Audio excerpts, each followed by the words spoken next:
वसिद्धे ध्रुवमचल मनोभवं गतिं पते वोचामि समय पाहुः निर्णमो सुध केवली भणिदम्। समय सार परमागम में आचार्य कुंद बंध अधिकार के अंतर्गत ये समझा रहे हैं कि आत्मा में जो बंध होता है वो बंध पर द्रव्य के लक्ष्य से होता है, पर द्रव्य के निमित्त से होता है। अकेले आत्मा अपने आप में बंद करने में असमर्थ है। कैसी विचित्र बात है। आत्मा बंधता आत्मा है, लेकिन अकेले आत्मा अपने आप में बंद करने में समर्थ नहीं है जब तक कोई ना कोई परद्रव्य का साथ ना मिले, ऐसा समझा रहे हैं। अब वो कह रहे हैं कि चलो आत्मा में जो परद्रव्य के लक्ष्य से उत्पन्न होने वाले जो मोह राग द्वेष हैं उनके कारण जो है आत्मा बंधता है। परद्रव्य के निमित्त से होने वाले राग द्वेष मोह उनके कारण आत्मा बंधता है। प्रवचन सार में एक बात आई है। प्रवचन सार में वो बात ऐसी गजब की आई, मुझे भी पहली बार जब पढ़ा तो बड़ा अटपटा लगा। क्या बात आई मैं बता देता हूँ। वहां एक प्रश्न पूछा गया कि महाराज ये बताइए कि आत्मा किससे बनता है? आत्मा किससे बनता है? तो उत्तर दिया कि अपने आप से ही बनता है, अपने आप से ही है। और बल्कि ऐसा भी नहीं, और थोड़ा ऐसे उत्तर दिया कि जैसे फिर प्रश्न पूछा कि अच्छा परद्रव्य से कैसे बनता है, परद्रव्य से बनता है क्या? तो उन्होंने कहा परद्रव्य से तो बनता ही नहीं है। कि परद्रव्य से नहीं बनता तो कैसे नहीं बनता? तो उन्होंने कहा जैसे परद्रव्य को जानता नहीं है वैसे ही परद्रव्य को से बनता भी नहीं। अभी थोड़ा सा मैं पहले ठीक से नहीं बोल पाया था, अभी ये वाला सेंटेंस जो लास्ट वाला फिर से बोलता हूँ। परद्रव्य से ठीक उसी प्रकार नहीं बनता जिस प्रकार की परद्रव्य को जानता नहीं, ऐसा उत्तर दे दिया आचार्य ने। अब आप कहोगे कि ये क्या बात हुई, आत्मा परद्रव्य को नहीं जानता, ये क्या बात हुई? हमने प्रश्न पूछा कुछ और उत्तर मिला कुछ और। समझ में आई बात? प्रश्न तो था कि आत्मा परद्रव्य से किस प्रकार बंधता है अथवा नहीं बनता है, या बनता है कि नहीं परद्रव्य से। तो उनका परद्रव्य से बनता ही नहीं है। तो कि परद्रव्य से नहीं बनता कि कैसे? कि जैसे परद्रव्य को जानता नहीं है वैसे ही परद्रव्य से बनता भी नहीं। ये कैसी विचित्र बात है, पहली बार पढ़ेंगे तो बड़ा विचित्र लगेगा। आचार्य कुंद ये कह रहे हैं कि आत्मा परद्रव्य को थोड़ी जानता है, परद्रव्य के जितने भी प्रतिबिंब अपने ज्ञान स्वभाव में पढ़ते हैं उन प्रतिबिंबों को जानता है। और लगता ये है कि हमने परद्रव्यों को जाना। क्या समझ में आई बात? हमें लगता है कि हमने इस पुस्तक को जाना, पुस्तक थोड़ी जानी। पुस्तक जानी ये इस बात का प्रमाण है कि मेरा ज्ञान स्वभाव जागृत है। मैंने अपने ज्ञान स्वभाव को जाना, इसलिए मुझे पता चला कि ये पुस्तक है। यदि मेरे अंदर ज्ञान नहीं होता तो मुझे ये कैसे पता चलता कि ये पुस्तक है? तो जब भी मैं परद्रव्य को जानता हूँ, किसी भी चीज को, पुस्तक को जानूं, लैपटॉप को जानूं, किसी को भी जानूं, उस वक्त पर भी मैं अपने ज्ञान को जान रहा हूँ। क्या समझ में आई बात? कितनी विचित्र बात है। समझ में आ रहा है? गंभीर बात है लेकिन मजेदार बात है। परद्रव्य को नहीं जानता, परद्रव्य के जितने भी प्रतिबिंब मेरे ज्ञान स्वभाव में पड़ते हैं मैं उन प्रतिबिंबों को जानता हूँ, मैं अपने ज्ञान स्वभाव को जानता हूँ। जो कुछ भी जान रहा हूँ वो उसे नहीं जान करके अपने ज्ञान स्वभाव को जान रहा हूँ। तो जीव परद्रव्य को कहाँ जानता है? अपने ज्ञान को ही तो जानता है। समझ आई बात? प्रारंभिक लेवल पर ये बात नहीं पढ़ाई जाती। प्रारंभिक लेवल पर तो यही पढ़ाया जाता है कि आत्मा पर को जानता है, स्वयं को जानता है, स्वपर प्रकाशी है, यही कहा जाएगा, है ना।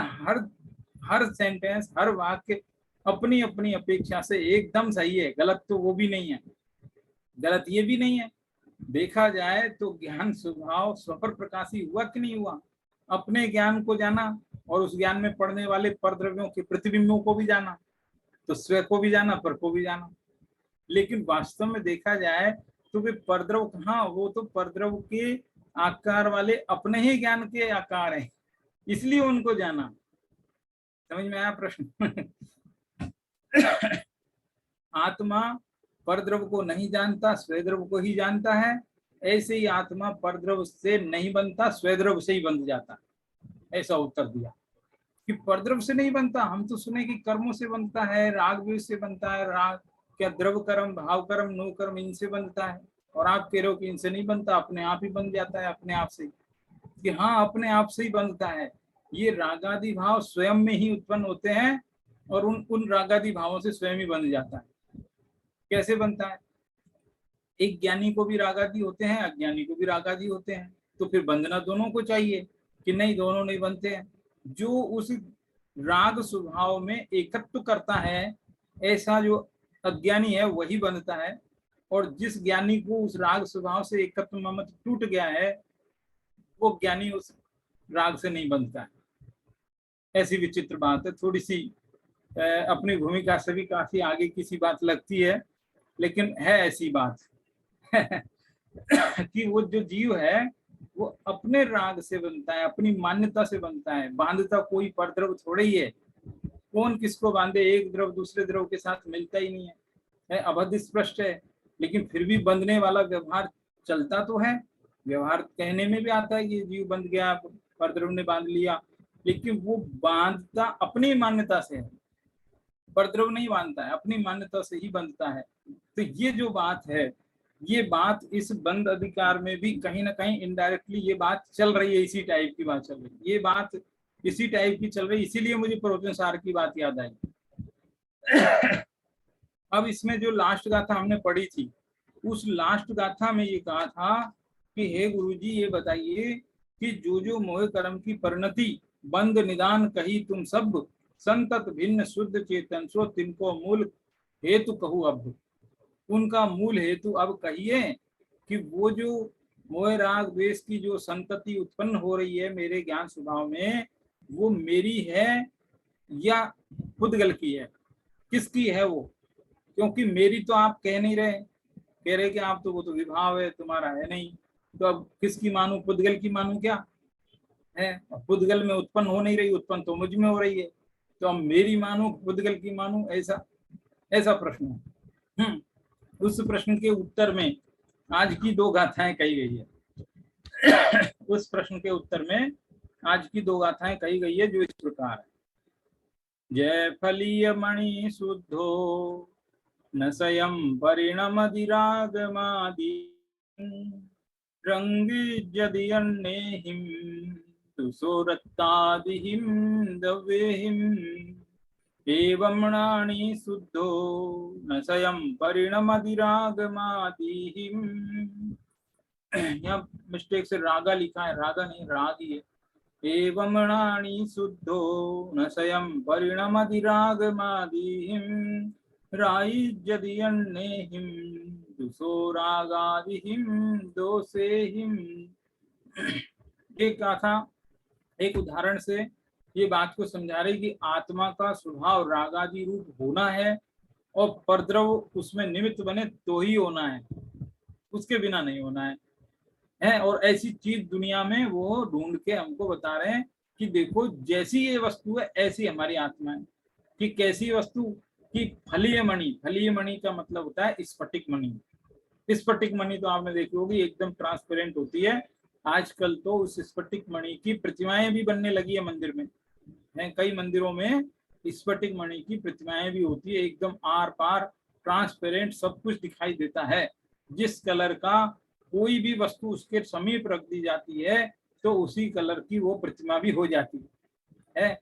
किसी दिन लाल कलर की भी देख सकते हैं, किसी दिन आप ब्लू कलर की देख सकते हैं, किसी दिन और कोई कलर की देख सकते हैं। ऐसी जो है वो प्रतिमा होती है। तो जो है फलीय मणि शुद्ध हो, वो स्फटिक मणि एकदम शुद्ध बुद्ध होता है। एकदम बुद्ध तो नहीं कह सकते, शुद्ध होता है। बुद्ध माने तो ज्ञानी होता है, तो शुद्ध बुद्ध तो अपना आत्मा ही होता है। तो वो शुद्ध होता है एकदम, है ना, ट्रांसपेरेंट है ना, एकदम साफ होता है। न स्वयं परिणमदि रागमादि ही, लेकिन वो स्वयं, स्वयं यानी स्वयं, न यानी नहीं, परिणमदि यानी परिणमित होता है, रागमादि यानी रागादि रूप, राग आदि रूप या रागादि रूप से स्वयं परिणमित नहीं होता। तृतीय विभक्ति ने, इसलिए से लगा सकते हैं। राग आदि रूप से परिणमित स्वयं नहीं हो सकता, खुद थोड़ी होएगा। तो कैसे होएगा? रंग यदि अन्य ही यानी दूसरों के द्वारा जब रंगा जाता है तभी, सो यानी वह, रत्तादिहिम दव्यहिम। ये सब अन्यहिम के विशेषण है, सब अन्यहिम के विशेषण। अन्यहिम दव्यहिम कौन से? रत्तादिहिम, यानी कि लाल आदि, रक्त यानी लाल, लाल रंग का कोई द्रव्य है, ऐसे अन्य द्रव्य से ही वो रंगा जाता है। यहाँ सिर्फ लाल एक कलर का उदाहरण दिया है, लेकिन ऐसे और भी कलर ले सकते हैं आप, लाल, पीले, नीले, जो भी लेना है ले सकते हैं, है ना। और आदि लगाई दिया, रत्तादिहिम, रत्तादिहिम यानी लाल आदि अनेक रंगों से, और वे भी परद्रव्य के रंग हैं, उनसे वो रंगा जाता है, वो खुद नहीं होता ऐसा। ठीक है, एक गाथा का हुआ शब्दार्थ। अब दूसरी गाथा का शब्दार्थ, एवं नानी शुद्धो, इस एवं यानी इसी प्रकार, नानी मतलब ज्ञानी, शुद्ध यानी शुद्ध होता है, न स्वयं परिणमति रागमादि, ज्ञानी जीव भी स्वयं रागादि रूप परिणमित नहीं होता, ऐसा है। ऊपर की गाथा में भी रागमादिहीन शब्द है, और नीचे की गाथा में भी रागमादिहीन शब्द है ना। पहली लाइन का अंतिम शब्द दोनों गाथाओं में एक जैसा ही है बिल्कुल, है ना। ऐसा क्यों है? क्योंकि राग शब्द के दो मीनिंग है, राग शब्द के मीनिंग ही दो हैं। एक तो राग माने होता है लाल, और एक राग का मतलब होता है प्रेम। लाल भी होता है, प्रेम भी होता है, ये दो मीनिंग होता है, रेड कलर और लव, ये दोनों। तो ये जगत में भी आपने लाल रंग की कोई चीज देखते हैं तो वो प्रेम का प्रतीक मानते ना, ऐसे। तो कहने का मतलब यहाँ जो है लाल रंग का उदाहरण जो लिया है वो कितना सटीक है, शब्द एक ही है ना। तो ऐसा, एवं नाणी शुद्धो न स्वयं परिणमति रागमादिम, कि ज्ञानी स्वयं रागादि रूप परिणमित नहीं होता, राइजदि अन्यहिम, सो यानी वह ज्ञानी, अन्यहिम यानी दूसरों, कौन? रागादि दोषे ही, दूसरे रागादि दोषों से राइजद यानी रागादि रूप किया जाता है। ये शब्दार्थ हुआ। गाथा कठिन भी हो सकती है क्योंकि शब्द एक जैसे हैं। एक बार हिंदी देख लो। यो लालिमा मय स्वयं परिणत नहीं होता फटिक मणि, पर लालिमायुत द्रव्य के संयोग से हो लाल वह, क्यों ज्ञानी जन रागादिमय परिणत न होते स्वयं ही, रागादि के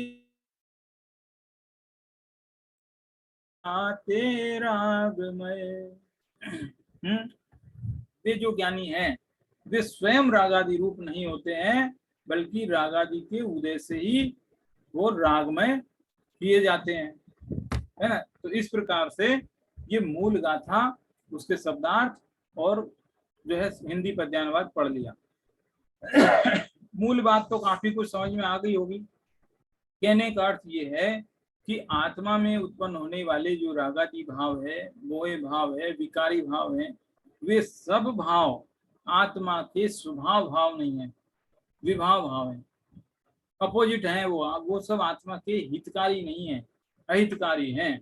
और इस बात का ज्ञान होना बहुत जरूरी है, क्योंकि ज्ञान होगा तभी तो जीव उनसे विरक्त होगा, और ज्ञान नहीं होगा तो उन्हीं को अच्छा समझेगा। जगत में क्या होता है कि जैसे कोई मूवी आवे, मूवी रिलीज होती है ना, तो मूवी में कुछ ना कुछ ऐसा मसाला डालते हैं जिससे वो चले, लोग देखे उसको। अब क्या मसाला डालते हैं वो आपको पता ही है ना। क्यों क्यों वो मसाला चलता है? क्योंकि लोगों की उसमें रुचि है, लोगों की। अब जैसे मूवी में मान लो हिंसा ना हो, मार धाड़ ना हो, है तो कोई इस तरीके के सीन ना हो, तो फिर वो चले कैसे? तो उस पर लिखते हैं स्पेशली पोस्टर पे, मूवी के पोस्टर पे लिखते हैं कि भाई इसमें बहुत मार धाड़ से भरपूर है, ऐसा है वैसा है। ऐसे ऐसे सीन वो दिखाते हैं, कहीं ना कहीं अपने ट्रेलर में रिलीज करते हैं, और वो चलती है फिर। क्यों ऐसा होता है? क्योंकि हम संसारी जीवों के जो जो कसाय है ना अंतरंग में, उन कसायों की पुष्टि होती है उस मूवी को देखने में। समझ में बात? हमें वो बातें अच्छी लगती है क्योंकि अभी हमारे अंदर हिंसा है, राग है, क्रोध है, तो वो चीजें। अब जैसे मान लो कोई भी मूवी में ऐसा सीन देखेंगे कि हीरो एकदम गुस्से में एकदम जोरदार तरीके से जो है विजय मतलब पताका फहराता हुआ एकदम दौड़ता है और उसको परास्त करके हम ताली बजाते हैं, खुश होते हैं। क्यों ऐसा? क्योंकि हमें वो क्रोध अच्छा लगता है, हमें वो राग अच्छा लगता है। हम देखो ये उदाहरण मैं इसलिए दे रहा हूँ कि इतने दिन से हम ये कह रहे हैं कि हमें क्रोध आदि में एकत्व बुद्धि है, ममत्व बुद्धि है, ये राग अच्छे लगते हैं, लेकिन कैसे लगते हैं थोड़ा प्रैक्टिकल आप देख लो, ऐसे लगते हैं। हमें हमें ऐसी मूवी नहीं अच्छी लगेगी जिसमें एकदम शांत स्वभाव कोई तीर्थंकर परमात्मा बैठे हुए हैं ऐसी मूवी में तो लोग आते ही नहीं है देखने के लिए, क्योंकि अभी उनको वीतरागता अच्छी नहीं लगती, अभी राग भाव अच्छे लगते हैं, द्वेष भाव अच्छे लगते हैं, कसाएं अच्छी लगती है। एकदम कसाय पूर्ण मूवी हो ना जोरदार, तो वो बहुत अच्छी लगती है। तो इस तरह से ये जितने भी विभाव भाव हैं वो विभाव भाव कैसे हैं, नैमित्तिक भाव है, क्योंकि किसी ना किसी निमित्त के आश्रय से उत्पन्न हुए हैं। औपाधिक भाव भी हैं, देखो पर्यायवाची गिना रहे हैं ये जितने भी विभाव हैं वो कैसे हैं, एक तो है नैमित्तिक भाव क्योंकि निमित्त से हुए हैं, दूसरा है औपाधिक भाव, औपाधिक का मतलब है किसी ना किसी उपाधि से हुए हैं, कोई ना कोई उपाधि है। उपाधि शब्द बहुत अच्छा मानते हैं जगत में है, लोग तो उपाधियों के लिए तरसते हैं, और जिन्होंने घर बार छोड़ के अनगार बने ना वो भी आजकल उपाधि के चक्कर में लगे हैं, है ना। लेकिन किसी की आलोचना में कहीं जस्ट ऐसा है, तो उपाधि कोई अच्छी चीज नहीं है, उपाधि एक प्रकार का परिग्रह है। जैसे हम डॉक्टरेट लगा लेते हैं नाम के साथ, शास्त्री लगा लेते हैं, ये देखा जाए तो परिग्रह ही है, ये भी परिग्रह है। उपाधियां भी परिग्रह, ये पता ही नहीं होगा बहुत लोगों को, उपाधियां भी परिग्रह है। जैसे प्रवचन सार में तो ये भी कहा है कि जो ज्ञान आप सुन रहे हो शास्त्र का, गुरु के मुख से सुन रहे हो, उस ज्ञान को दिमाग में बैठा के रखा है आपने, याद रख के कि ये काम का ज्ञान है, ये कभी सुनाएंगे उस मौके पर काम आएगा, ये रिसर्च पेपर तैयार करेंगे उसमें ये रेफरेंस काम आ सकता है, ऐसा ऐसा सोच के। या कोई ये एग्जाम्पल बड़ा सुंदर है, ये एग्जाम्पल मैं कभी वहां पढ़ाऊंगा तो ये एग्जाम्पल से मैं अपनी बात को ज्यादा अच्छे से समझा पाऊंगा, ऐसा सोच करके उन एग्जाम्पल को दिमाग में रखा, उन रेफरेंस को दिमाग में रखा, तो वो भी दिमाग में रखा हुआ एक परिग्रह है, ऐसा कहा सोपदी परिग्रह, ऐसा नाम मिला है वहां पर प्रवचन सार में, सोपदी परिग्रह। तो ये क्या है, नैमित्तिक भाव है, विभाव भाव है, औपाधिक भाव है, ये सब पर्यायवाची है। कर्मोदय जन्य भाव है, किसी ना किसी कर्म के उदय से हुआ है। दरअसल क्या है, जिस वक्त परद्रव के निमित्त से ये भाव उत्पन्न होते हैं उसी वक्त सेम टाइम में ही पैरेलल चलता हुआ पूर्व कर्म का उदय भी होता है, वो भी रहता है। 5 समवाय होते हैं ना, तो ऐसे ये भी एक रहता है। तो किसी ना किसी कर्म का उदय भी साथ में चला रहता है। जैसे मान लो आपको किसी व्यक्ति ने गाली दी, आपको गुस्सा आया, तो ऐसा नहीं है कि उस वक्त कोई कर्म का उदय नहीं था, उस वक्त आपके क्रोध नाम के एक कर्म है, चारित्र मोहिनी कर्म का एक भेद है, उस कर्म का उदय था उस कर्म का उदय भी था, और इधर जो है बाहर प्रत्यक्ष में उस वक्त किसी ने गाली भी दी, दोनों चीजें एक साथ सामने आई, इसलिए हमको क्रोध आ गया, इसलिए वो कर्मोदय जन्य भाव भी है, विभाव भाव भी है, स्वभाव भाव नहीं। इस प्रकार से ये एक तो हुई परद्रव्य के निमित्त से उत्पन्न होने वाले विभाव भावों की बात। लेकिन अब इस विभाव भाव की बात को इन दो गाथाओं में एक उदाहरण से समझा रहे हैं। उदाहरण दिया है कौन सा, स्फटिक मणि का। और स्फटिक मणि स्वयं तो रागादि रूप यानी कि लालिमा रूप नहीं होता है, जब तक कोई ना कोई परद्रव का संयोग ना हो। ऐसे ही जो ज्ञानी आत्मा है या कोई सामान्य आत्मा, वो भी स्वयं रागादि रूप नहीं होता। स्वयं रागादि रूप होगा क्या, जैसे राग आएगा तो कोई ना कोई परद्रव को देख के ही आएगा, द्वेष आएगा तो भी परद्रव को देख के ही आएगा, तो कोई ना कोई परद्रव का लक्ष्य सामने होगा तभी राग द्वेष उत्पन्न होते हैं। हो भी जाए चारित्र की कमजोरी है, लेकिन श्रद्धान में तो कम से कम उसे अच्छा नहीं समझे, ये जरूरी है बात। दो बातें हैं, एक तो उत्पन्न होना, रागादि विकार भाव का उत्पन्न होना, दूसरा उस विकार भाव को अच्छा समझना। ये दो बातों में से कौन सी बात ज्यादा खतरनाक है और कौन सी कम खतरनाक है।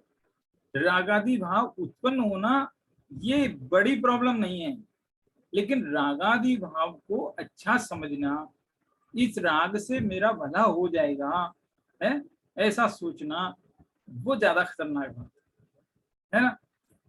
तो इस प्रकार से देखो क्या होता है, हमें हिंसा में मजा आता है, हमें राग द्वेष में मजा आता है, कभी वीतरागता में मजा नहीं आया, शांत स्वभाव में मजा नहीं आया, जब तक शांत स्वभाव वीतरागता भली नहीं लगे, वो एकदम सुहाने नहीं लगे, तब तक समझो कि हम कैसे वीतराग होंगे। जो व्यक्ति वीतरागता के मार्ग में आगे बढ़ेगा उसे जरूर वीतरागता सुहाने लगेगी, ऐसा भी है। और जिसको अभी क्रोध आदि सुहाते हैं, इसका मतलब अभी राग द्वेष बहुत है, वीतरागता के मार्ग में अभी दूर ही है बहुत, तो ऐसा भी समझना चाहिए। अब इसमें क्या कहते हैं, एक पैराग्राफ पढ़ते हैं, देखो। पर्याय में विकार, वैसे तो ये मूल गाथा का भाव अभी नहीं हुआ स्पष्ट, आपको हो गया वैसे तो, क्रोधादि जो है परद्रव के निमित्त से होते हैं, लेकिन फिर भी पूरा एकांगी ऐसा नहीं है। ये गुरुदेव कांजी स्वामी ने इस बात को एकदम बैलेंस तरीके से समझाया, एकदम बैलेंस। अभी तो इसमें ज्यादा फोकस किधर गया, परद्रव के निमित्त से होता है, ज्यादा फोकस परद्रव पे चला गया, लेकिन वो कह रहे कि नहीं, दोनों का ही रोल है, स्वद्रव में उत्पन्न होता है ना, उसको क्यों भूल रहे हो। तो वो बैलेंस किस तरह से है उनके शब्द में ही पढ़ता हूँ। पर्याय में विकार स्वद्रव के निमित्त से नहीं होता, अपने द्रव के निमित्त से तो नहीं होता विकार, किंतु परद्रव के निमित्त से होता है, इसलिए परद्रव के द्वारा ही रागादि रूप परिणमता है, ऐसा व्यवहार से निमित्त की मुख्यता की अपेक्षा से कहा जाता है। जैसा कि इन गाथाओं में वस्तुतः देखा जाए तो, वस्तुतः देखा जाए तो उस समय जीव को रागादि रूप अवस्था होने का स्वयं का ही जन्म क्षण है, यानी कि उस समय पर जीव की पर्याय में रागादि रूप होना लिखा था, यानी उस वक्त जीव को रागादि रूप होना था, वो जीव की अपनी तत्समय की योग्यता थी। तत्समय की योग्यता माने हर समय जो है, जैसे अनादि से अनंत काल तक के जितने समय होते हैं, हर समय पर एक एक पर्याय की अपनी अपनी योग्यता है कि वो पर्याय उस समय किस रूप होगी, ज्ञान की कौन सी पर्याय किस ज्ञेय को जानेगी, किस ज्ञेय को जानेगी, समझ रहे हैं आप। ये अकेला एक सेंटेंस ये दिमाग में बैठ जाए ना, तो हमारी बहुत सारी चिंताएं दूर हो जाए। जैसे हम बहुत सारी चीजों को जानने के लिए आकुल व्याकुल रहते हैं, अपना व्हाट्सएप खोलते हैं, मोबाइल खोलते हैं, खटाखट दुनिया में क्या खबर है, देखो अखबार पढ़ो, ये पढ़ो, टीवी खोलो, देखा क्या चल रहा है, क्या चल रहा है। हम जानने के लिए आतुर हैं। कोई कहे कि आपका एक लेटर था, अब क्या लिखा है, जल्दी से जल्दी दिखाओ, जल्दी दिखाओ। तो हम हर चीज को जानने के लिए आकुल व्याकुल हैं, लेकिन ज्ञान की हर पर्याय का ज्ञेय फिक्स है। सोचो, है हम चलेंगे, देखेंगे मूवी आई है, ये करें, लेकिन ज्ञान की हर पर्याय का ज्ञेय फिक्स है, इसलिए जानने की आकुलता भी नहीं करनी है। जो सहज जानने में आ जावे उसे जानना है, और जो सहज जानने में नहीं आवे उसे जानने की भी तीव्र जिज्ञासा नहीं करनी। कितनी सहजता का धंधा है, ऐसी बात बता रहे हैं। वस्तुतः देखा जाए तो उस समय जीव को रागादि रूप अवस्था होने का स्वयं का ही जन्म क्षण है, परद्रव तो फिर भी निमित्त मात्र ही है। परद्रव तो निमित्त ही है। देखो वो स्फटिक मणि जो लाल हुआ था, वो लाल हुआ था कि नहीं हुआ था, नहीं हुआ था तो फिर आपको दिख क्यों रहा है, इसका मतलब वो लाल तो हुआ है, तो वो उसकी अपनी योग्यता से हुआ है। समझ में आई बात। देखो यहाँ फोकस क्या रहता है, अपन को लग रहा है परद्रव ने स्फटिक मणि को लाल किया, नहीं, परद्रव ने लाल नहीं किया। यदि परद्रव लाल कर सकता है, लाल द्रव स्फटिक मणि को लाल कर सकता है, तो हम पूछते अकेले स्फटिक मणि को ही क्यों कर रहा है, वो कोई दूसरी प्रतिमा को क्यों नहीं कर रहा है। मंदिर में तो कई प्रतिमा है, अष्टधातु की भी है, पाषाण की भी है, तो वो जो अष्टधातु की प्रतिमा को, पाषाण की प्रतिमा को वो लाल द्रव लाल क्यों नहीं कर रहा है, अकेली स्फटिक मणि की प्रतिमा को ही लाल क्यों कर रहा है। इसका मतलब हुआ कि स्फटिक मणि की प्रतिमा में स्वयं की ऐसी उपादानगत योग्यता है कि वो लाल हो सकती है। ऐसे ही ये जो परद्रव रागादि रूप करता है, वो जीव को करता है, वो बात ठीक है, लेकिन जीव की भी तो अपनी उपादानगत ऐसी योग्यता है कि वो रागादि रूप हो सकता है। ये टेबल तो रागादि रूप नहीं हो सकती, इसके सामने बढ़िया से बढ़िया हाव हाव करती हुई स्त्रियां नाचने भी लगे तो भी इस टेबल को राग नहीं होगा, इस पुस्तक को राग नहीं होगा। जीव को ही राग होता है, तो ये जीव की अपनी उपादानगत योग्यता है, यानी कि 6 द्रव्यों में से जीव द्रव्य का अपना एक अलग स्वभाव, कैसा स्वभाव उसे यहाँ समझा रहे हैं। सर इसमें ऐसा कह सकते हैं कि जो स्फटिक की पारदर्शकता है वो ही उसका कारण है, अपना ही कारण है। हाँ कह सकते हैं, कह सकते हैं। हाँ, क्योंकि वो लाल रंग तो है, हम्म, लेकिन वो पारदर्शिता अपने में है, इसलिए हम उसको झलकने देते हैं ना। हाँ बहुत बढ़िया, सही समझ गए कि वो स्फटिक मणि की भी तो अपनी योग्यता है ना कुछ, इसलिए वो परद्रव का मतलब कहते हैं परद्रव भी तभी निमित्त बनेगा जब उपादान की भी योग्यता हो। तो दोनों की अपनी अपनी योग्यता है, ऐसे बता रहे हैं। तो यहाँ पर देखो एक प्रश्न उठाया है कि अरे छोड़ो ना इस व्यर्थ की बातों को, इस पूरे बौद्धिक व्यायाम में धर्म संबंधी क्या लाभ, क्या ये निमित्त उपादान क्या लगा रखा है। ऐसा प्रश्न।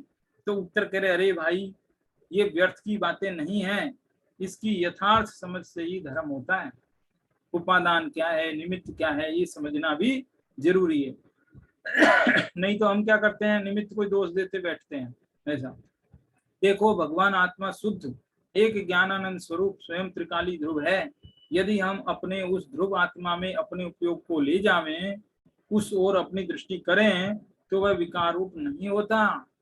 आत्मा विकार रूप कब नहीं होगा, जब स्वयं की ओर देखें, किंतु निर्मल निर्विकार रूप परिणमित होता है, जो कि साक्षात धर्म है। परंतु वर्तमान दशा में हम पर का लक्ष्य करके परिणमित हो रहे हैं, पर द्रव का लक्ष्य कर रहे हैं। इससे हमारी परिणति रागादि रूप हो रही है। इस समय हमारी स्वयं की योग्यता ही ऐसी है। जिस समय परद्रव निमित्त बना है, उस समय भी अपनी योग्यता ऐसी है कि जो परद्रव का लक्ष्य करके विकारी हो रही है। इसमें पर का या कर्म का कोई दोष नहीं, परद्रव का कोई दोष नहीं है, फिर भी परलक्षी होने से पर के ऊपर आरोप तो आता ही है। व्यवहार से ऐसा कहने में आता है कि भाई इसी ने कर्म ने कराया, कर्म ने मुझे गुस्सा दिलाया है, लेकिन कहते रहो। ऐसा कहने से कर्म को सजा नहीं मिलेगी, सजा तो हमको ही मिलेगी, है ना। देखो ये जो रागादि है, इसका उपादान कारण तो जीव स्वयं है और निमित्त कारण परद्रव्य है। ठीक है, तो निमित्त कारण और उपादान कारण दो कारण हो गए, लेकिन इनमें से ज्यादा सबल कौन है इसको समझते हैं। देखो इसको समझने के लिए एक दूसरा तरीका यह है कि जैसे भाई निमित्त एक हुआ निमित्त कारण, दूसरा उपादान कारण, दोनों ही है ना। तो एक स्व है, दूसरा पर है। तो स्व और पर ये दोनों ही कारण बनते हैं, उनमें से एक निमित्त एक उपादान, यही तो फर्क है। तो स्व और पर इन दोनों ही कारणों की वजह से राग उत्पन्न हुआ था। ठीक है, अपराध उत्पन्न हुआ था समझो। तो उस अपराध की सजा भी इन दोनों को ही मिलनी चाहिए, इन दोनों को ही मिलनी चाहिए ना, स्व को भी पर को भी। तो स्व और पर को आपको हाँ मिलती है ना, दोनों को ही मिलती है, क्योंकि दोनों आपस में बंध जाते हैं। आप क्या बोलेंगे, दोनों आपस में बंध जाते हैं तो दोनों को ही मिली सजा। भाई अकेला जीव थोड़ी बंधा, वो कर्म भी तो बंध गया जब तक जीव के साथ है, जब तक वो भी कहीं नहीं भाग सकता, वो भी जीव के साथ चिपका रहेगा। जहां जहां जीव जाएगा वहां वहां कर्म भी जाएगा, तो बेचारा कर्म भी बंध गया, जीव भी बंध गया, दोनों बंध गए, लो हो गई दोनों की सजा। लेकिन आप ये सोचो कि जो असली जो फल है वो कर्म को मिलेगा कि जीव को मिलेगा। दुखी कौन होगा, कर्म तो दुखी होगा नहीं, वो तो जड़ अज्ञानी है, उसका क्या बिगड़ेगा, बिगड़ेगा जीव का। इससे ये सिद्ध होता है कि असली कारण उपादान है, न कि निमित्त कारण असली है। समझ में आई बात। तो इसमें मूल बात यही है कि जो है सूर्यकांत, नहीं सूर्यकांत मणि का तो एग्जाम्पल अब आएगा। कुल मिलाकर ये जो है एग्जाम्पल दिया था कि रागादि भाव किसके हैं, जीव के हैं या खुदगल के हैं। तो उत्पन्न भले ही जीव में होते हैं, लेकिन वो कहे तो देखो दो तीन अपेक्षाएं हैं, दो तीन अपेक्षा मैं अभी क्लियर कर दूं। किसी अपेक्षा से वो परद्रव के कहे जाएंगे, किसी अपेक्षा स्वेद्रव के कहे जाएंगे। परद्रव के इसलिए कहे जा रहे हैं कि भाई तुम इन्हें अपना मत मानना, स्वेद्रव के इसलिए कहे जा रहे हैं कि भाई मिटाना तुमको पड़ेगा, तुम ये जिम्मेदारी से हाथ धो के नहीं बैठ सकते, जिम्मेदारी तुम्हारी है क्योंकि तुम्हारे घर में कचरा है, तुमको ही साफ करना पड़ेगा, है ना। तो इसलिए स्व के भी कहे जाते हैं, कभी कभी पर के भी कहे जाते हैं, कभी कभी दोनों के कहे जाते हैं, और कभी कभी दोनों के नहीं भी कहे जाते हैं। ये चारों बातें हैं, है ना। देखो गजब बात है, ये चारों बातें जब कोई सुनता है तो वो कहेगा अरे ये जैन दर्शन है कि क्या है, इनका कोई डिसीजन ही पक्का नहीं है। तो यार चारों बातें सत्य अपनी अपनी अपेक्षा से। और इस बात को समझाने के लिए पहले भी एग्जाम्पल आए थे, एक दो एग्जाम्पल आए थे जो मैं बता देता हूँ। एक एग्जाम्पल आया था हल्दी और चूने का मिश्रण। हल्दी होती पीली और चूना होता है सफेद, इन दोनों का मिश्रण कर देने पर एक लाल रंग उत्पन्न हो जाता है। ठीक है, वो लाल रंग किसका है, हल्दी का है कि चूने का? हल्दी का हो नहीं सकता क्योंकि हल्दी तो पीली, चूने का भी नहीं हो सकता क्योंकि वो सफेद है। तो हल्दी और चूने दोनों का ही नहीं है, वो एकदम अलग ही चीज है। ऐसे ही ये जो राग उत्पन्न हुआ है, ना वो जीव का है ना वो पुद्गल का है, एकदम अलग ही चीज है। एक एग्जाम्पल तो ये आया था। दूसरा एग्जाम्पल ये आया था कि जैसे स्त्री पुरुष के संयोग से कोई पुत्र पैदा हुआ है, तो वो पुत्र ना तो स्त्री का है ना पुरुष का है, एक तीसरा ही अलग ही प्राणी है वो, है वो अपने कर्म अलग लाया है, अपना भाग्य अलग लाया है, उसकी दुनिया अलग है, उसकी रुचियां अलग है। तो इसी प्रकार से ये जो राग आदि जो भाव है, राग द्वेष क्रोध मान मोह लोभ सब, ये सारे के सारे न जीव के हैं और न ही पुद्गल के हैं। उत्पन्न भले ही जीव में हुए हैं लेकिन जीव के स्वभाव नहीं है, विभाव है।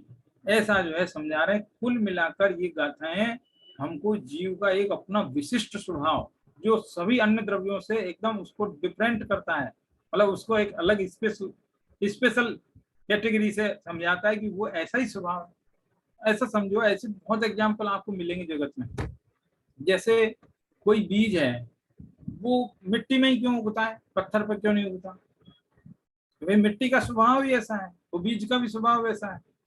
अच्छा, मिट्टी ही बीज का स्वभाव उत्पन्न होना है, तो फिर तो वो कहीं भी उग जाना चाहिए कि नहीं? कहीं भी नहीं, मिट्टी ही चाहिए। अच्छा, मिट्टी ही उगाती है तो फिर बीज की क्या जरूरत, वो अपने आप ही उगा देना चाहिए कि नहीं? मिट्टी उगाएगी लेकिन बीज भी चाहिए, मतलब बीज भी चाहिए मिट्टी भी उगाएगी। अच्छा, जीव जब स्वयं रागादि रूप परिणमित होता है, उसकी अपनी उपादान गति होता है, तो फिर निमित्त की क्या जरूरत है कि नहीं? निमित्त की भी जरूरत लगेगी। शर्त दो हैं, दो तरफा शर्त है, दो तरफ से शर्त लगती है। और कौन कौन सी दो तरफ से शर्त लगती है, जरा एक बार पढ़ के सुनाता हूँ आगे से, लेकिन वो तो आगे आएगा एग्जाम्पल, आगे आएगा जब भी पढ़ के बताता हूँ, क्योंकि वो उसमें एग्जाम्पल है साथ में, इसलिए। तो इसके बाद जो है एक कलश आया है। ऐसे और भी कई एग्जाम्पल आप ले सकते हैं, जैसे मिट्टी का लिया, दर्पण का भी ले सकते हैं। आगे तो एक आ ही रहा है, सूर्यकांत मणि का एग्जाम्पल आ रहा है। दर्पण का स्वभाव क्या है कि दर्पण में प्रतिबिंब झलकता है, लेकिन स्वयं तो नहीं झलकता, लेकिन स्वयं की योग्यता से झलकता है। दर्पण में प्रतिबिंब अपनी योग्यता से झलकता है, लेकिन स्वयं नहीं झलकेगा। जब तक परद्रव का निमित्त नहीं मिलेगा तब तक नहीं झलकेगा। झलकेगा अपनी योग्यता से, लेकिन निमित्त भी चाहिए और उपादान भी चाहिए। निमित्त और उपादान दोनों ही चाहिए, दोनों के बिना कार्य नहीं होता है। दोनों में से एक रहेगा तो भी कार्य नहीं होता है। अकेले निमित्त से भी नहीं होता और निमित्त के बिना भी नहीं होता है। क्या गजब है, ऐसा बैलेंस है, ऐसा बैलेंस है यहाँ पर। अब इसके आगे जो है एक कलश आता है, वो कलश पढ़ते हैं, देखो। न जातु रागादि निमित्त भाव मात्मात्मनो याति यथार्थ कांत तस्मिन् निमित्तं परसंग एव वस्तु स्वभावो यमुदेति तावत्। इसका मतलब है, अग्नि रूप न होय सूर्यकांत मणि सूर्य बिन, राग रूप न होय यह आत्म पर संग बिन। कि अग्नि रूप न होए सूर्यकांत मणि सूर्य बिन। एक ये एग्जाम्पल आया है इस कलश में, एक सूर्यकांत मणि होता है। देखा तो नहीं है हमने, हमने भी सिर्फ सुना है, दादा के प्रवचनों में सुना और ये समय सार में सुना है, लेकिन देखने को नहीं मिला है। जैसे चिंतामणि रत्न होता है ना, वो भी नहीं देखा। ऐसे ही कोई सूर्यकांत मणि होता है। जैसे नीलम रत्न होता है, तो बोलते हैं कि वो नीलम रत्न को दूध के अंदर डाल दो तो दूध भी नीला नीला दिखने लगता है। ऐसा सुना है, देखा तो नहीं, लेकिन बताते हैं ऐसे ऐसे बहुत सारे होते हैं। मोती होते हैं, माणिक होते हैं, पन्ने होते हैं, हीरे होते हैं, जवाहर, ऐसे कई चीज होती है। तो ऐसी उनमें से एक सूर्यकांत मणि नाम का कोई एक पाषाण है। तो वो सूर्यकांत मणि की ये विशेषता है कि वो जैसे ही सूरज की किरणें उसके ऊपर पड़ती है, सूरज की किरणें, रे जो रोशनी उसके ऊपर पड़ती है, तो उससे उस सूर्यकांत मणि एकदम गर्म हो उठता है। एकदम गर्म हो उठने लगता है, एकदम आगे उगलने लगता है, ऐसे लगता है उसमें से आग निकल रही है। ऐसा साफ साफ देखने को ऐसे लगेगा कि इसमें से तो आग निकलने लग गई है एकदम, है ना, ऐसा आता है। और अभी तो आगे इसी समय सार में एक और भी दृष्टांत आएगा इसी टाइप का, अभी बता देता हूँ। यहाँ तो आया सूर्यकांत मणि का, आगे एक जगह आएगा चंद्रकांत मणि का। चंद्रकांत मणि भी होता है ऐसा ही।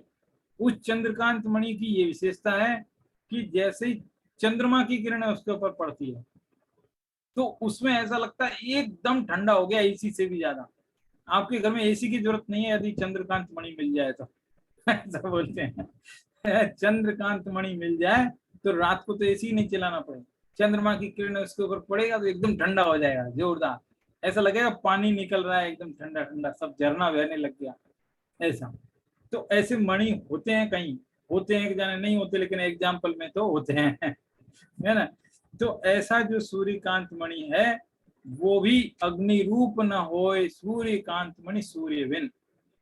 सूर्यकांत मणि ही, देखो सूर्य, दो शर्त कौन सी है आप सब सुनना, सूर्यकांत मणि ही अग्नि रूप होगा, कोई दूसरा मणि अग्नि रूप नहीं होगा, पहली शर्त।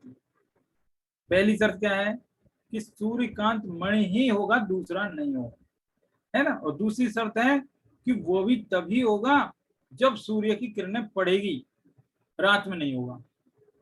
रात में सूर्य नहीं होता तो रात में वो नहीं होगा अग्नि रूप। तो दो शर्तें हो गई, सूर्य भी चाहिए और इधर सूर्यकांत मणि भी चाहिए, इन दो के अलावा कोई तीसरी चीज होगी तो नहीं चलेगा। ऐसे ही ये जो राग रूप होता है वो आत्मा ही होता है, बाकी पांच द्रव्य जो है ना, छह द्रव्यों में से, छह द्रव्यों में से बाकी पांच द्रव्य वो रागादि रूप नहीं होंगे, वही होगा, आत्मा ही होगा। और दूसरा वो भी तब होगा कि जब परद्रव्य का संग मिले उसे, परद्रव्य के संग के बिना तो वो भी नहीं होगा। नहीं, सूर्यकांत मणि ही अग्नि रूप होगा और दूसरा मणि अग्नि रूप हो ही नहीं सकता। और वो सूर्यकांत मणि भी तब होगा जब सूर्य उसकी ऊपर किरणें पड़े। ऐसे ही आत्मा ही रागादि रूप होगा, दूसरा अन्य द्रव्य नहीं होगा, लेकिन वो भी तब होगा जब परद्रव्य उसमें मिले। ऐसा एग्जाम, मतलब आत्मा की अपनी ओरिजिनल स्वभाव कैसा है उसके बारे में बता रहे हैं। जगत में ऐसी बहुत चीजें हैं, आटे से ही रोटी क्यों बनती है, बाकी चीज से क्यों नहीं बनती, मिट्टी से क्यों नहीं बनती, अरे भाई स्वभाव ही उसका ऐसा। तो हर द्रव्य का अपना अपना स्वभाव होता है, उसी को यहाँ समझा रहे हैं ये बात। तो देखो समझ में आई बात। अब इसमें उपादान और निमित्त को पहले समझा रहे हैं, है ना, तो वो आप कुछ पता ही है इसलिए वो नहीं बताता हूँ। आगे फिर देखिए एक पैराग्राफ छोटा सा, यद्यपि मोहे कर्म रूप पुद्गल पिंड का उदय अपने द्रव्य के साथ व्यापक रूप है, यानी कि जो कर्म है, कोई भी कर्म वो पुद्गल है, इसलिए वो पुद्गल का है, पुद्गल के साथ व्यापक, जीव के साथ उसका व्यापक नहीं है। तथापि मोह कर्म का उदय होने पर जीव द्रव्य अपने विभाव परिणाम रूप परिणमता, ऐसा ही वस्तु का स्वभाव है। क्या समझ में आई बात। देखो हम कहते हैं कि कर्म ने मुझे गुस्सा दिलाया, ठीक है, लेकिन गुस्सा जीव की अपनी उपादानगत योग्यता से हुआ है, कर्म भी उस वक्त मौजूद था, दोनों चीजें साथ साथ चली। और हमें ये दो साथ साथ चलने से भ्रम भी होता है, बहुत भ्रम होता है, और हम बार बार ये कहते कर्म ने कराया, जबकि कर्म था, ऐसा नहीं कि नहीं था, था, लेकिन वो क्या है, कर्म का उदय अपनी पुद्गल में व्यापक है, जीव में नहीं, जीव अपनी योग्यता से हुआ। तो ऐसे ही जीव की अपनी योग्यता है ये रागादि रूप होना, ऐसा यहाँ बताया। अब जो बात अभी तक पढ़ी अपन ने, स्फटिक मणि की बात पढ़ी, सूर्यकांत मणि की बात पढ़ी, दो एग्जाम्पल तो है, एक दर्पण का और ले सकते हैं, तीन एग्जाम्पल हो गए। तो उसी बात को ये पंडित बनारसी दास जी अपनी भाषा में किस प्रकार कह रहे हैं वो देख लीजिए। जैसे नाना बरन पूरी बनाई दीजिए देठ, जैसे नाना बरन पूरी बनाई दीजिए हेठ, उज्जवल विमल मणि सूरज क्रांति है, उज्जवलता भासे जब वस्तु को विचार कीजिए, पूरी की झलक सो बरन भांति भांति है। तैसे जीव दरब को पुगल निमित्त रूप, ताकि ममता सो मोह मदिरा की भांति है। वेद ज्ञान दृष्टि सो सुभाव साधी लीजे तहाँ, साची शुद्ध चेतना अवाची सुख शांति है। कोई नई बात इस कलश में नहीं है, इस छंद में। अगले कलश में भी थोड़ा सा नया एग्जाम्पल है, लेकिन इसमें तो वही पुराना एग्जाम्पल है, लेकिन भाषा अलग है बस। इसमें ये वही बात कही है, नाना वर्ण यानी अनेक प्रकार के, वर्ण यानी रंग, अनेक प्रकार के रंगों की पूरी माने पुट लगा देते, ढाक लगा देते हैं। तो पूरी बनाई दीजिए हेड, कोई भी अलग अलग रंगों की कोई भी वस्तु उसके पास में रख दी जाती है, तो वो स्फटिक मणि कैसा हो जाता है कि विभिन्न विभिन्न रंग का हो जाता है। उज्जवलता भाषे जब वस्तु को विचार कीजिए, लेकिन वास्तव में वस्तु स्वरूप का विचार करे तो वो वस्तु उस वक्त भी उज्जवल ही है। लाल रंग की ढाक लगा दी तो लाल नहीं है, पीले की लगा दी तो पीला नहीं है, नीले की लगा दी तो नीला नहीं है। जैसा होना चाहिए उस वक्त भी वैसा ही है। जिस समय लाल दिख रहा है उस वक्त भी लाल नहीं है, दिख रहा है लेकिन है नहीं। ऐसे ही रागादि रूप भी होता है आत्मा, उस वक्त भी देखा जाए तो वो अपने शुद्ध स्वभाव में ही है। ऐसा विचित्र बात है, हमें तो लगता ही नहीं, हम संसार में रहते हैं, हमें तो नहीं लगता है ऐसा, है ना। लेकिन ऐसे ये आत्मा का अपना ओरिजिनल स्वभाव किस तरीके का है उसको जरा गहराई से बता रहे हैं। पूरी की झलक सो बरन भांति भांति है, जैसे जैसे रंग होंगे वैसे वैसे। तैसे जीव दरब को पुगल निमित्त रूप, ताकि ममता सो मोह मत, जैसे जैसे पुद्गल मिलते हैं वैसे वैसे मोह ममता उत्पन्न होती जाती है। लेकिन भेद ज्ञान की दृष्टि से स्वभाव साधी लीजिए, अपना स्वभाव की साधना कर लो, भेद ज्ञान हो जाए कि नहीं ये द्रव्य अलग है ये द्रव्य अलग है, तो साफ साफ समझ में आएगा कि ये तो परद्रव्य का औपाधिक भाव है, निमित्त भाव है, नैमित्तिक है, मैं इनसे भिन्न अलग ही है। शुद्ध चेतना अवाची यानी जो कही नहीं जा सकती, ऐसी अकथनीय केवल अनुभवगम्य चेतना वही है, सुख शांतिमय है, ऐसा ज्ञान होने लगता है। ये बात यहाँ पर बताई। अब जो दूसरा छंद है पंडित बनारसी दास जी का, वो भी पढ़ लेते हैं। उसमें थोड़ा सा डिफरेंट एग्जाम्पल है उनका। जैसे मही मंडल में नदी को प्रवाह एक, जैसे मही मंडल में नदी को प्रवाह एक, ताही में अनेक भांति नीर की धरनी है। पाथर को जोर तहाँ धार की मरोर होती, काकर की खानी तहाँ जाग की झरनी है। कौन की झकोर तहाँ चंचल तरंग उठे, भूमि की नीचाई तहाँ भोर की परनी है। तैसे एक आत्मा अनंत रस पुद्गल, दुहु के संयोग में विभाव की भरनी है। ये तो अच्छा एग्जाम्पल है। इसमें कह रहे कि एक ही नदी की धारा, नदी एक ही है, पानी एक ही है, बह रहा है, लेकिन वही पानी उस नदी में स्थान स्थान पर देखोगे तो अनेक अनेक रूप दिखाई देता है। और वो अनेक रूप स्वयं वो पानी अपनी इच्छा से अपने अपने आप ही नहीं हुआ है। जो विभिन्नता आपको देखने मिली है, उस विभिन्नता में कोई न कोई परद्रव निमित्त बना है, इसलिए वो विभिन्न रूप दिखाई दे रहा है पानी। अब क्या निमित्त बना है वो देखो, 4 एग्जाम्पल दिए, 4 जगह पर नदी किस किस रूप में दिखाई देती है। तो कह रहे कि मही मंडल में नदी को प्रवाह, मही यानी धरती पर एक नदी है, उसका प्रवाह भी एक है, लेकिन फिर भी पाथर को जोर, जहां मान लो उस नदी में कोई बड़ा पत्थर आ गया, बीच में पानी बह रहा था और बीच में बड़ा पत्थर आ गया, तो वो पानी वहां से वो पत्थर के दोनों साइड से कट के निकलता है या मुड़ जाता है, मोड़ करके निकलता है। आपने देखा होगा पानी में क्या आता है, मोड़ आ जाता है। फिर दूसरा, ये तो एक रूप हो गया उस पानी का। दूसरा रूप कांकर की खान, और कहीं पर कंकड़ों की खान होती है, बहुत सारे कंकड़ होते हैं, छोटे छोटे कंकड़ होते हैं, मतलब छोटे छोटे पत्थर के टुकड़े गोल गोल पानी में बहुत सारे होते हैं। तो उस स्थान पर पानी में झाग उत्पन्न होने लगता है, जैसे साबुन में झाग होता है ना, फेन, वैसा जो है पानी में वो फेन उत्पन्न होने लगता है। एक जगह पर तो पानी मुड़ गया था, दूसरी जगह पर उसमें झाग उत्पन्न हो गया था। अब तीसरी जगह क्या हुआ कि जहां पर हवाएं चल रही है वहां पर लहरें भी आती है। ये तीसरा रूप हुआ उसका।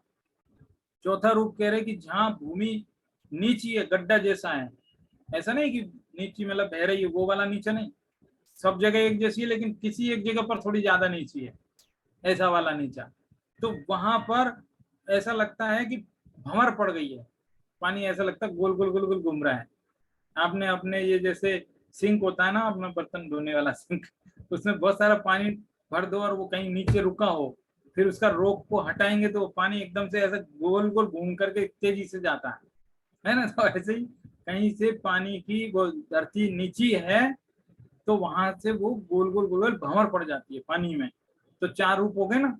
पहला रूप हो गया जहाँ पत्थर है वहां से पानी या तो कट जाता है या घूम जाता है, ये पहला रूप है।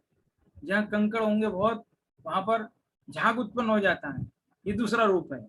और जहाँ पर हवाएं चलती है वहां पानी में लहरें उत्पन्न हो जाती है, तीसरा रूप है। और जहाँ किसी जगह पर एक गड्ढा था उस जगह पर भंवर पड़ जाती है गोल गोल, ये चौथा रूप है। पानी एक ही है, नदी एक ही है, प्रवाह एक ही है, लेकिन विभिन्न विभिन्न निमित्तों के मिलने पर विभिन्न विभिन्न रूप दिखाई दे रहे हैं। उसी प्रकार से ये आत्मा एक ही है, इसकी चेतन धारा एक ही है, लेकिन विभिन्न विभिन्न संयोगों को देखने पर कभी क्रोध होता है, कभी मान होता है, कभी राग होता है, कभी द्वेष होता है, कभी मोह होता है। तो ये सब परद्रव के निमित्त से होने वाले विभाव भाव है। यद्यपि परद्रव इसमें निमित्त है लेकिन फिर भी आत्मा की अपनी योग्यता भी है। ऐसे ये दोनों ही बातें हैं, बैलेंस में है ना। तो इस तरह से बात लगभग लगभग हुई, लेकिन फिर भी एक दो पैराग्राफ और पढ़ देते हैं। तात्पर्य यह है कि सूर्यकांत मणि जो अग्नि रूप होता है वह अपनी उस समय की पर्यायगत योग्यता से होता है, सूर्य की वजह से नहीं होता, तो अपनी योग्यता से ही है। लेकिन सूर्य बिंब उसमें निमित्त है। सूर्य का बिंब उसमें कुछ करता नहीं है, सूर्य अपनी जगह है, ये अपनी जगह है। सूर्य निमित्त बनेगा, होगा ये अग्नि रूप, लेकिन दोनों की अपनी अपनी योग्यता है। ऐसी जीव की भी अपनी योग्यता है, परद्रव की भी अपनी योग्यता है। ठीक इसी प्रकार आत्मा स्वयं अपने आप कभी विकारी नहीं होता, विकार का निमित्त भी स्वयं अपने आप नहीं बनता। आत्मा तो त्रिकाल चिद्रूप स्वरूप एक शुद्ध ही है, वह स्वयं अकेला विकार रूप कैसे हो, क्यों हो। आत्मा की वर्तमान पर्याय में जो विकार पुण्य पाप के भाव, दया दान भक्ति आदि के शुभ भाव, हिंसा झूठ चोरी आदि के पाप भाव होते हैं, उनका निमित्त कारण भगवान आत्मा स्वयं नहीं है, परद्रव है। परद्रव उसमें निमित्त है। ठीक है, जब आत्मा कर्मों का संग करता है तो पर्याय में विकार होता है, विकार होने में भगवान आत्मा निमित्त नहीं है। पर संग यानी जड़ कर्मों का उदय उसमें निमित्त होता है। देखो, परसंग का अर्थ ऐसा नहीं करना कि कर्म विकार कराता है, बैलेंस बना लिया। परद्रव निमित्त है, इसका मतलब ये नहीं कि परद्रव ने विकार करा दिया ना, परद्रव अपनी जगह है। जो विकार हुआ है वो अपनी योग्यता से हुआ है। हाँ, अपने तत्समय की योग्यता से आत्मा में जब जैसा विकार होता है तब तदनुकूल प्रसंग निमित्त जरूर मौजूद रहता है, ऐसा है। तो दो चीजें एक साथ होती है, इसलिए व्यवहार कथन में कहने में यही आएगा कि कर्म ने ऐसा करा दिया, कर्म ने बांध दिया। लेकिन जब भी ऐसे कथन आए तो खुद ही समझ लेना चाहिए कि ये तो कथन पद्धति है, एक्चुअल स्थिति वो जीव की अपनी योग्यता की। तो इस प्रकार का जो है इसमें मूल बात आई थी। मेरे ख्याल में आज की चर्चा को यहीं विराम दे देते हैं। एक कलश बचा है जिसको फिर बाद में पढ़ लेंगे आगे। ठीक है, धन्यवाद आज के लिए। ठीक है ना। थोड़ा सा विषय ऐसा ही है, लेकिन अपने ज्ञान स्वभाव को, आत्म स्वभाव को जानने के लिए ऐसी भी चर्चा दुर्लभ ही है ना, इसलिए इसको एक दो बार अध्ययन करना चाहिए।